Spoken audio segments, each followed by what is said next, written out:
नमस्कार, मी जानवी सावंत. मार्ग प्रगतीचा या कार्यक्रमात आपलं स्वागत आहे. मंडळी, आज आपण एका अशा व्यक्तिमत्वाशी भेटणार आहोत ज्यांनी महाराष्ट्राच्या मातीतून निघून जागतिक फार्मास्युटिकल उद्योगामध्ये एक वेगळीच ओळख निर्माण केली आहे. आर्टिफिशियल इंटेलिजन्स आणि डेटा आर्किटेक्चर या क्षेत्रात गेल्या 20हून अधिक वर्षांपासून काम करणारे नोवार्टिस, रिजेनरॉन, गिलिएड, मर्क आणि इन्स्मेड यांसारख्या जगातील सर्वात मोठ्या फार्मास्युटिकल कंपन्यांचे विश्वासू सल्लागार, जगातील प्रतिष्ठित तंत्रज्ञान संस्था IEEE ज्यांचे सिनियर मेंबर होणे हे जगातील केवळ 10% तज्ञांना शक्य होतं. त्याचे सिनियर मेंबर तसेच जागतिक डेटा मॅनेजमेंट क्षेत्रातील सर्वोच्च व्यावसायिक संस्था डामा इंटरनॅशनलचे सदस्य आणि फार्मास्युटिकल उद्योगामधील विश्लेषण व व्यवस्थापन शास्त्राची आघाडीची संस्था PMSA चे सदस्य अशा विविध पदांवर कार्यरत असलेले, ज्यांच्या कामामुळे केवळ कंपन्यांचे कोट्यावधी डॉलर्स वाचले नाहीत तर कर्करोगाच्या रुग्णांपर्यंत वेळेत उपचार पोहोचण्यास मदत झाली. आपल्या सोबत अमेरिकेहून जोडले गेले आहेत जागतिक फार्मा डेटा अँड AI तज्ञ सुजित मुरुमकर. सर, कार्यक्रमात आपलं स्वागत आहे. नमस्कार. तर सर, एकूणच तुमचा आजपर्यंतचा अनुभव बघता तुम्हाला सुरुवातीलाच मला विचारायला आवडेल की फार्मास्युटिकल क्षेत्रामध्ये AI बद्दल खूप चर्चा होते, पण तुम्ही कम्प्युटर सायन्स आणि फार्मा या दोन्ही क्षेत्रात पारंगत आहात. हा दुहेरी प्रवास तुमचा कसा सुरू झाला? पहिल्यांदा तर TV9 मराठी आणि मार्ग प्रगतीचा या संपूर्ण टीमचे मनापासून आभार. माझा प्रवास खरंच थोडा वेगळा आहे. बहुतेक लोक एकतर IT एक्सपर्ट असतात किंवा फार्मा बिझनेस एक्सपर्ट असतात किंवा डोमेन एक्सपर्ट असतात, पण मी या दोन्हीच्या मधल्या जागेत काम करतो आणि ही जागा मला सर्वात मौल्यवान वाटते. सो सुरुवातीला मी कम्प्युटर सायन्स घेऊन शिकलो, इंजिनिअरिंग केलं, पण मला लवकरच जाणवलं की केवळ कोड लिहिणं पुरेसं नाहीये, तर टेक्नॉलॉजीने खरी समस्या सोडवली पाहिजे. म्हणून फार्मा उद्योगात आल्यानंतर कळालं की हा उद्योग किती कॉम्प्लेक्स आहे. इथे रेग्युलेटरी रिक्वायरमेंट्स असतात, इथे पेशंट डेटा असतो, क्लिनिकल डेटा असतो, फायनान्शियल रिपोर्टिंग असते आणि हे सगळं एकमेकाशी जोडलेलं आहे. मग मी ठरवलं की फार्मास्युटिकल बिझनेसच्या ची थोडीशी सखोल समज विकसित करायची आणि आज मी फॉर्च्यून 100 मोठ्या फार्मास्युटिकल कंपन्यांसाठी लाईक्स ऑफ रिजनरॉन, गिलियड, मर्क, नोवार्टिस या आघाडीच्या फार्मा कंपन्यांना कन्सल्टिंग करतो. माझी खासियत सांगायची म्हणजे मी पहिल्यांदा बिझनेस चॅलेंज समजतो आणि त्याच्यासाठी योग्य टेक्नॉलॉजी सोल्युशन तयार करतो. तो हा दुहेरी दृष्टिकोन, बिझनेस आणि टेक्नॉलॉजी, हे माझ्या कामाचं मूळ आहे असं मी समजतो. अगदीच.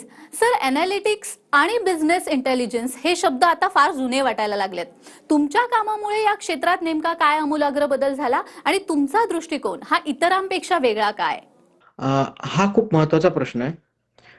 बहुतेक लोक अनालिटिक्स म्हणजे डेटा गोळा करणे, रिपोर्ट तयार करणे, डॅशबोर्ड बनवणे असं समजतात. पण माझ्यासाठी अनालिटिक्स म्हणजे निर्णय घेण्याची गती वाढवणे, म्हणजे स्पीड टू डिसिजन जे आहे, ही वेळ वाढवणे. मी नेहमी एक प्रश्न स्वतःला विचारतो की या माहितीमुळे कोणता निर्णय वेगाने घेता येईल, आणि जर उत्तर समाधानकारक असेल, सॅटिस्फॅक्टरी असेल, तरच मग मी आर्किटेक्चर बनवतो. आणि समजा जर उत्तर समाधानकारक नसेल तर मला वाटतं की मग आर्किटेक्चर चुकीचं आहे. फार्मामध्ये मी डिसिजन लॅटन्सी ही संकल्पना मांडली होती, म्हणजे डेटा उपलब्ध असणे आणि त्यावर ऍक्शन घेणे या वेळेमधलं अंतर. म्हणून माझ्या कामाचं ध्येय जे आहे ते हे अंतर कमीत कमी करणे. त्याच्यामुळे मी ज्या कंपन्यांसाठी काम करतो तिथे मी रिअल टाइम इंटेलिजन्स ही संकल्पना खरोखरच वापरात आणण्याचा प्रयत्न करत असतो. अगदीच. सर, आणखी एक महत्त्वाची गोष्ट विचारावीशी वाटते, ती म्हणजे तुम्ही नोवार्टिस, रिजेनरॉन, गिलिएड किंवा मर्क, इन्स्मेड अशा अनेक जागतिक कंपन्यांसोबत काम केलेलं आहे. असे काही मोठे प्रकल्प सांगाल का ज्यांचा प्रभाव केवळ एका कंपनीवर नाही तर संपूर्ण उद्योगावर झालाय? ओके. होय, काही असे प्रकल्प आहेत जे मला थोडे अभिमानास्पद वाटतात. नोवार्टिसमध्ये जसं की मी मोबाईल फर्स्ट ऑफलाईन रेडी एक ॲप्लिकेशन, फायनान्शियल ॲप्लिकेशन तयार केलं होतं आणि त्याचं आर्किटेक्चर आणि सोल्युशन हे मीच केलेलं होतं.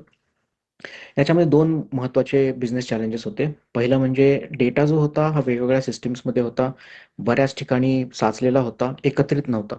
दुसरी गोष्ट, हा डेटा वेगवेगळ्या फॉर्मॅटमध्ये होता. काही सिस्टम्समधनं येत होता, काही डेटा एक्सेल्समध्ये होता, PPTsमध्ये होता, ज्याच्यावर कुठल्याही प्रकारचा एक फॉर्मॅट नसतो. तर पहिला आणि दुसरा प्रश्न, बिझनेस चॅलेंज असा होता की हा डेटा जेव्हा आम्ही रिपोर्ट्स तयार करू किंवा डॅशबोर्ड्स तयार करू, हे डॅशबोर्ड्स हे मोबाईल डिव्हाइसेससाठी पाहिजे होते, आयपॅड किंवा आयफोन. आणि सगळ्यात महत्त्वाचा चॅलेंज म्हणजे हे इंटरनेट नसताना ऑफलाईन मोडमध्ये सुद्धा चालायला पाहिजेत. कारण हे ॲप्लिकेशन हे CEO, CFO या लिडरशिपसाठी तयार केलेलं होतं. बऱ्याच वेळा काय असतं की ते खूप ट्रॅव्हल करत असतात. आणि त्यांच्या ट्रॅव्हलचा पार्ट असताना त्यांना बऱ्याचशे नंबर्स, बरेचसे हे हे डिटेल्स त्यांना मोबाईल डिव्हाइसवरती इंटरनेट नसताना पाहिजे असतात. म्हणून अ, ह्या 2 प्रॉब्लेम्सला सॉल्व्ह करण्यासाठी मी ॲप्लिकेशन बनवलं होतं. सगळ्यात पहिली गोष्ट म्हणजे हा डेटा मी सगळा एकत्रित आणला, ज्याला आम्ही डेटा इंटिग्रेशन म्हणतो, आणि एका फॉर्मॅटमध्ये तयार केला. नंतर ह्याच्यावरती प्रॉपर प्रोसेसिंग करून ह्याच्यावरती रिपोर्ट्स आणि डॅशबोर्ड्स तयार केले. आणि नंतर हे रिपोर्ट्स आयपॅडवरती ऑफलाईन फॉर्मॅटमध्ये तयार केले, ज्या करून की हे सगळे महत्त्वाचे बिझनेस मेट्रिक्स जे असतात ते सगळ्या लिडरशिप टीमला कुठूनही ॲक्सेस करता येतील, just like on their finger tips, जो म्हणतो आपण बोटाच्या स्पर्शावरती. मग ते विमानातून त्या ॲक्सेस करू शकतात, कारमधून ॲक्सेस करू शकतात, कुठूनही ॲक्सेस करू शकतात. याचा फायदा असा झाला की याच्यामुळे जवळपास 60% मॅन्युअल एफर्ट्स कमी झाले, जे की त्यांना लागायचे. म्हणजे महिन्याची रिपोर्टिंग ही जवळपास 3ऱ्या किंवा 4थ्या आठवड्यात व्हायची. पण ह्या ॲप्लिकेशनमुळं ही रिपोर्टिंग जवळपास पहिल्या किंवा मिड ऑफ सेकंड वीकच व्हायला लागली. आणि हे तर एफर्ट्सच्या बाबतीत कमी सेव्हिंग झाली. पण पैशामध्ये त्यांचे जवळपास $2.5 मिलियन हे वर्षाचे असले, म्हणजे सुमारे 20 कोटी रुपये. आणि नंतर हे सोल्युशन ह्या कंपनीने त्यांच्या जागतिक मुख्यालयात सुद्धा लागू केलं. आणि महत्त्वाची बाब म्हणजे हे जे सोल्युशन आहे किंवा हे जो प्रकल्प आहे, हा ह्याच कंपनीत नाही तर बऱ्याचशा दुसऱ्या कंपनीत अजून सुद्धा वापरला जातो त्यांच्या फायनान्शियल रिपोर्टिंगसाठी. याच्यात महत्त्वाचं आणखीन एक खूप मोठं चॅलेंज म्हणजे नंतर ह्या कंपनीचं एक मर्जर झालं, जे की जवळपास 2015 मध्ये अराउंड $16 बिलियन होतं. खूप मोठं मर्जर होतं हे. 2 प्रचंड कंपन्या एकमेकांसोबत मर्ज झाल्या. तेव्हा ह्याचं जेव्हा पोर्टफोलिओचं इंटिग्रेशन करायचं होतं, तेव्हा नवीन नवीन औषधी, नवीन ब्रँड्स, नवीन थेरपेटिक एरिया, नवीन सिस्टम्स, नवीन डेटा सेट, ह्या सगळ्या गोष्टी एकत्रित आणायच्या होत्या. पण हे सगळं एकत्रित आणताना जी चालू असलेली ॲप्लिकेशन आहे, ते बंद नाही पडायला पाहिजे एक क्षणासाठी सुद्धा. म्हणजे हे असं होतं की एखाद्या उडत्या विमानाचं इंजिन बदलणं, आणि जे की मी पूर्णपणे व्यवस्थितपणे केलं होतं, आणि एक खूप अभिमानास्पद मला एक माझा प्रकल्प वाटतो. आणि त्यावेळेस एआय वगैरे तेवढं प्रगत नव्हतं. पण आता सुद्धा जेव्हा मी माझ्या दुसऱ्या कंपन्यांसाठी क्लायंटसाठी काम करतो, तेव्हा ह्याच्याच धर्तीवरती पण एआयचा यूज करून त्यांना ॲक्शनेबल इन्साईट्स आणि ॲप्लिकेशन्स तयार करून देतो. आणि तसं पाहायला गेलं तर ही एक आता इंडस्ट्रीचा एक स्टँडर्ड बनत चाललाय. निश्चितच. सर, तुम्ही कम्प्युटर सायन्स आर्किटेक्चरमधील तज्ज्ञ आहात, म्हणूनच मला विचारावं असं वाटतं की फार्मा उद्योगामध्ये एआय लागू करताना नेमकी कोणती तांत्रिक आव्हानं येतात, जी इतर क्षेत्रापेक्षा वेगळी आहेत? फार्मा हे एआयसाठी सर्वात कठीण क्षेत्रांपैकी एक आहे, असं म्हणेन मी. आणि म्हणूनच हे खूप एक्साइटिंग आहे, खूप रोमांचक आहे आणि खूप चॅलेंजिंग पण आहे. याच्यामध्ये पाहिलं तर तुम्हाला 3 मुख्य आव्हाने दिसतील. पहिलं आव्हान म्हणजे रेग्युलेटरी कंप्लायन्स. फार्मा हे सगळ्यात जास्ती हेवीली रेग्युलेटेड इंडस्ट्री आहे. याच्यामध्ये FDA, EMA यांसारख्या संस्थांचे कठोर नियम असतात. त्याच्यामुळे एआयने आपण घेतलेला, किंवा कोणी पण एआयने किंवा एखाद्या पर्सनने, ह्युमनने सुद्धा घेतलेला प्रत्येक निर्णय हा ऑडिटेबल असतो. इथे तुम्हाला ब्लॅक बॉक्स नावाचा प्रकार नाही चालत. इथे सगळं ट्रान्सपरंट लागतं. दुसरं महत्त्वाचं आव्हान म्हणजे डेटा फ्रॅगमेंटेशन. म्हणजे डेटा हा मोठ्या-मोठ्या कंपन्यांमध्ये डेटा हा बऱ्याच वेगवेगळ्या सिस्टम्समध्ये पसरलेला असतो. खूप म्हणजे शेकडो सिस्टम्स असतात. त्याच्यामध्ये क्लिनिकल येतात, कमर्शियल येतात, फायनान्शियल येतात, मॅन्युफॅक्चरिंग येतात, ऑपरेशन्स येतात. आणि हा सगळा डेटा एकत्र आणणं हे सगळ्यात मोठं आव्हान आहे. त्याच्यामुळे सगळ्यात मोठ्या-मोठ्या कंपन्यांसाठी जेव्हा मी काम करतो, तेव्हा हे सगळ्यात मोठं चॅलेंज किंवा आव्हानांपैकी एक असतं. आणि याच्यासाठी आर्किटेक्चर आणि सोल्युशन तयार करणं हे एक खूप रोमांचक प्रकार आहे. आणि तिसरं आणि सर्वात महत्त्वाचं म्हणजे पेशंट प्रायव्हसी. पेशंट डेटा हा सगळ्यात सेन्सिटिव्ह डेटा असतो, कारण प्रत्येकाचा हा पर्सनल डेटा असतो. त्याच्यामुळे इथे हिप्पासारखे नियम असतात. हिप्पा म्हणजे health insurance portability and accountability act. त्याच्यामुळे प्रत्येकाला ह्याच्या कम्प्लायन्सलाच राहावं लागतं. आणि हे राखत एआय बिल्ड करणं हे तांत्रिकदृष्ट्या खूप जटिल काम आहे. आणि याच्यामध्ये थोडी जरी चूक झाली तर ह्याचे जे रिपरकशन्स असतात, म्हणजे याच्यावरती कंप्लाय नाही केलं तर कंपन्यांना जो फाईन बसतो हा हा मिलियन्स ऑफ डॉलर्समध्ये असतो. त्याच्यामुळे ह्या तिन्ही आव्हानांवर मात करणं आणि आर्किटेक्चर तयार करणं हे थोडं एक खूप जटिल काम आहे आणि हेच माझं स्पेशलायझेशन आहे. अगदीच. सर, सध्या भारतामध्ये विशेषतः हैदराबादमध्ये अनेक जागतिक कंपन्या या ग्लोबल कपॅबिलिटी सेंटर्स उभारत आहेत. याबद्दल तुमचं काय मत आहे? हे केवळ स्वस्त मनुष्यबळासाठी आहे असं तुम्हाला वाटतं का? हं. तसं पाहिलं तर हा एक खूप अत्यंत महत्त्वाचा प्रश्न आहे. आपण जेव्हा जीसीसीज बद्दल बोलतो ना, की ग्लोबल कॅपेबिलिटी सेंटर, तर जीसीसी म्हणजे माझ्या मते हे कॉस्ट कटिंग नाही आहे. जीसीसी म्हणजे व्हॅल्यू क्रिएशन आहे. कारण ज्या कंपन्या केवळ स्वस्त लेबर भारतात मिळतो म्हणून येतात ना, त्या चुकीच्या कारणासाठी येतात आणि त्यांना अपेक्षित असं यश पण मिळत नाही. आणि आपण हे फायनान्शियल किंवा बँकिंग कंपन्यांच्या बाबतीत अर्ली 2000 मध्ये पाहिलं आहे. त्यामुळे ज्या कंपन्या भारताच्या इंटेलेक्चुअल कॅपिटलसाठी येतात, त्या खऱ्या अर्थाने त्याचा फायदा उचलतात. आणि हैदराबाद हे आता सध्या जागतिक फार्मा आणि टेक्नॉलॉजीचा एक खूप मोठा हब बनत चाललाय. आणि त्याचे मग खूप कारण आहेत. म्हणजे तिथले इंजिनिअरिंग टॅलेंट असेल, तिथले आय-आय-टीज असतील, आय-एम मधून ग्रॅज्युएट येणारे असतील किंवा तिथे आय-टी-एम सारख्या महत्त्वाच्या संस्था असतील आणि फार्मास्युटिकल डोमेन नॉलेज.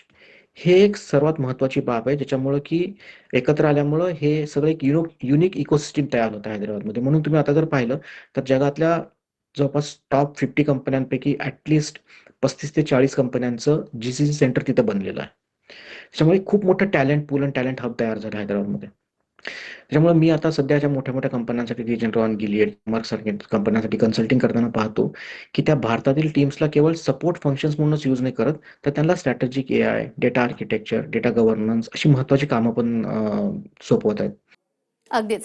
सर, तुम्ही अमेरिकेमध्ये अनेक मोठे प्रकल्प राबवले आहेत. म्हणूनच विचारावं असं वाटतं, की भारतामधील सन फार्मा म्हणा, सिप्ला किंवा डॉक्टर रेड्डीज यांसारख्या ज्या फार्मा कंपन्या आहेत, या कंपन्यांना तुमच्या या अनुभवाचा कसा फायदा होऊ शकतो? भारतीय कंपन्या जागतिक स्तरावर खूप मजबूत आहेत. त्यामुळे त्यांच्याकडे मॅन्युफॅक्चरिंग आहे, जेनेरिक मॅन्युफॅक्चरिंग आहे, प्रिस्क्रिप्शन मॅन्युफॅक्चरिंग आहे, कॉस्ट एफिशियन्सी आहे आणि हे एक क्षेत्र आहे. आणि अजून एक क्षेत्र जे आहे, जिथे मला खूप वाव आहे असं वाटतो भारतीय कंपन्यांसाठी, ते म्हणजे डेटा ड्रिव्हन डिसिजन मेकिंग. अमेरिकेतल्या ज्या मोठ्या कंपन्या आहेत, ज्यांच्यासाठी मी आर्किटेक्चर सोल्युशन्स बिल्ड केले आहेत, त्या real time financial visibility, AI driven market analytics, patient support optimisation अशा काही महत्त्वाच्या सपोर्ट फंक्शन्समध्ये काम करतात. आणि हेच भारतीय कंपन्यांना सुद्धा लागू होऊ शकतं. म्हणजे एखादी सन फार्मा किंवा सिप्ला हे त्यांच्या ग्लोबल सेल्स डेटाचे रिअल टाईम डॅशबोर्ड बनवत असतील, तर त्यांचे जे स्ट्रॅटेजिक डिसिजन्स ते घेतात जेव्हा, तर ह्याचा जो वेग आहे, हा नक्कीच वाढेल. त्याच्यामुळं क्लिनिकल ट्रायल डेटा, त्याच्यामुळं एआयने अॅनालाइज केला तर त्याच्यामुळे नवीन ड्रग डिस्कव्हरी ही किती लवकरात लवकर निर्माण होऊ शकेल. आणि आपण हे आत्ता परवा पाहिलेलं आहे. जेव्हा कोविडमध्ये जे कोविडचे जे व्हॅक्सिन्स तयार झाले, हे म्हणजे प्रचंड कमीत कमी वेळात तयार झालेत. म्हणजे रेकॉर्ड टाईममध्ये तयार झालेले आहेत. आणि हे कशामुळं शक्य झालं होतं? तर एआयचा यूज केल्यामुळं. अदरवाईज तुम्ही जर पाहिलं तर कुठलंही एक व्हॅक्सिन किंवा कुठलीही एक औषध तयार होण्यासाठी ॲव्हरेज 7 ते 8 वर्षाचा वेळ लागतो. पण आता हे एआयमुळं आणि एआयच्या इम्प्लिमेंटेशनमुळं हा हा जो टाईम पिरियड आहे, हा जवळपास 8 वर्षापासून ॲव्हरेज 3 ते 4 वर्षापर्यंत कमी होतोय. त्याच्यामुळं एआय ड्रिव्हन डिसिजन मेकिंग आणि strategic data driven decision making हे त्या भारतीय कंपन्यांसाठी खूप महत्त्वाचं ठरू शकतं. अगदीच. सर, आणखी एक महत्त्वाचा प्रश्न विचारावा असा वाटतो, तो म्हणजे एक तज्ज्ञ म्हणून तुम्ही जेव्हा एखाद्या नव्या प्रकल्पाला हात लावता, मग तो गिलियड असो किंवा मर्क असो किंवा इन्स्मेड, तेव्हा तुमची कार्यपद्धती काय असते? हं. अ, माझी मेथोडॉलॉजी किंवा कार्यपद्धती ही 3 टप्प्यात असते आणि ही मी जवळपास मागच्या माझ्या 20 वर्षाच्या अनुभवावरून डेव्हलप केलेली आहे. मी ज्याला डायग्नोसिस, डिझाइन आणि डिलिव्हर असं म्हणतो. जेव्हा डायग्नोसिस म्हणजे एखादी समस्या समजून घेणे. हे म्हणजे असंच आहे, की तुम्हाला डॉक्टरकडे गेल्यानंतर डॉक्टर पहिला तुमचं निदान करतात ना, त्याच्यानंतरच तुमचा उपाय चालू होतो. तर तेच प्रकार आहे हा. त्याच्यामुळे समस्या समजून घेणे. प्रथम मी सगळ्यात पहिल्यांदा बिझनेस लीडरशी बोलतो. मग ते CFO असतात, CMO असतात, व्हाईस प्रेसिडेंट लेव्हलचे असतात. सर्वसाधारण लोकांशी बोलतो मी. त्यामुळे मला नेमकं त्याची जो समस्या आहे ती समजून घ्यायला मदत होते. त्याच्यामुळे कोणत्या वेळी त्यांना कोणती माहिती कोणत्या स्वरूपात हवी आहे, हे सगळं पहिल्यांदा कळाल्यानंतर त्याच्यानंतर मग टेक्नॉलॉजी सोल्युशन ह्या सगळा पार्ट येतो. त्याच्यामुळं बिझनेस प्रॉब्लेम हा सर्वात आधी, व्हिच इज डायग्नोसिस. दुसरं म्हणजे डिझाइन, म्हणजे उपाय तयार करणे. मग मी एखाद्या आर्किटेक्चर वरती काम करतो. मग त्या आर्किटेक्चरला सोल्युशनमध्ये कसं क्रिएट करायचं किंवा आणायचं ते पाहतो. मग ते स्केलेबल आहे का? ते कम्प्लायंट आहे का? ते युजर फ्रेंडली आहे का? फार्मामध्ये रेग्युलेटरी कम्प्लायन्स हे कम्प्लिटली नॉन निगोशिएबल आहे. म्हणजे तुम्हाला ह्या कम्प्लायन्सला पाळावंच लागतं. जर तुम्ही पाळलं नाही तर तुम्हाला प्रचंड प्रमाणात फाईन बसतात आणि त्याच्यामुळे एकतर पैशाचं नुकसान होतं आणि आर्थिक नुकसान होतं आणि तुमची जे स्टेटस आहे त्याचा पण खूप इम्पॅक्ट होतो त्याच्यावरती. अ, त्याच्यामुळे डिझाइन फेजमध्ये कम्प्लायन्स बघणं ही सर्वात महत्त्वाची बाब आहे. आणि तिसरी गोष्ट म्हणजे डिलिव्हर आणि टिकवणे. मग इम्प्लिमेंटेशन नंतर नुसतं इम्प्लिमेंटेशन करून किंवा डिलिव्हर करून कामाचं नाहीये. मग त्याला अडॉप्शन कसं होतंय? की जे युजर्स आहेत किंवा जे त्याला यूज करणार आहेत, त्या लोकांना हे कळतंय का? ते कसं त्याचा यूज करतात आणि त्याचा यूज हा सगळ्यात महत्त्वाच्या पद्धतीने म्हणजे ऑप्टिमाइज पद्धतीने यूज करतायत का? तर हे जे आहे हे एक तिसरी बाब आहे. आणि चौथी गोष्ट म्हणजे जेव्हा आपण डिलिव्हर करतो, जेव्हा टिकवतो ना, त्याला कंटिन्युअस चालवत ठेवणं. त्याच्यामुळं एखादा प्रोजेक्ट आहे, एखादं ॲप्लिकेशन आहे, हे गो लाईव्ह झालं, हे म्हणजे सक्सेस नाही किंवा यश नाहीये. हे टिकवून ठेवतोय आपण पुढच्या 2 वर्षानंतर सुद्धा ते तसंच चालू आहे. इनफॅक्ट तसंच चालू असण्यापेक्षा त्याच्यामध्ये आणखीन काही बदल झालेत, एन्हान्समेंट झालेत. ते जास्त महत्त्वाचं यश आहे माझ्यासाठी. रादर दॅन की मी हे फक्त गो लाईव्ह करणं प्रोजेक्टला. तर मंडळी, एआय इन फार्मा या विषयासंदर्भात आपण सरांकडून अजून जाणून घेणार आहोत. मात्र वेळ झालेली एका छोट्याशा विश्रांतीची. कुठेही जाऊ नका, पाहत रहा मार्ग प्रगतीचा.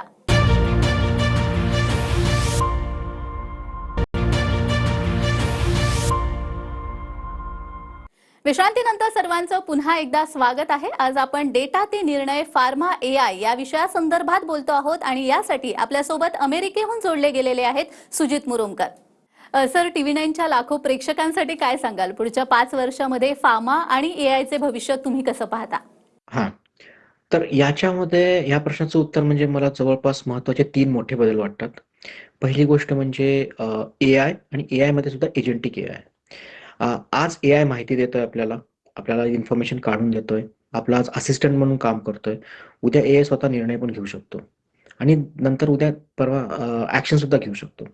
तर फार्मामध्ये याचा अर्थ म्हणजे एआय स्वतः क्लिनिकल ट्रायलमधल्या अनॉमलीज डिटेक्ट करू शकतो डेटामधल्या, जी की सगळ्यात महत्त्वाची बाब आहे. स्वतः रेग्युलेटरी फायलिंग्स तयार करू शकतो. स्वतः सप्लाय चेनला ऑप्टिमाइज करू शकतो आणि स्वतःच डिसिजन घेऊ शकतो. अ, हे हे खूप महत्त्वाचा बदल मला दिसतो आणि सगळ्या मोठ्या कंपन्या याच्याच दृष्टिकोनातून काम करतात. पण सांगायचं म्हणजे हे काही सोपी गोष्ट नाहीये. याला थोडे वर्ष लागतील, थोडा वेळ लागेल. मग ह्याच्यामध्ये एआयची मॅच्युरिटी कशी आहे, कंप्लायन्सची मॅच्युरिटी कशी आहे, हे सगळं रेग्युलेटरीच्या अंडरमध्ये येतंय का? ह्या बऱ्याचशा गोष्टी त्याला पाहाव्या लागतील.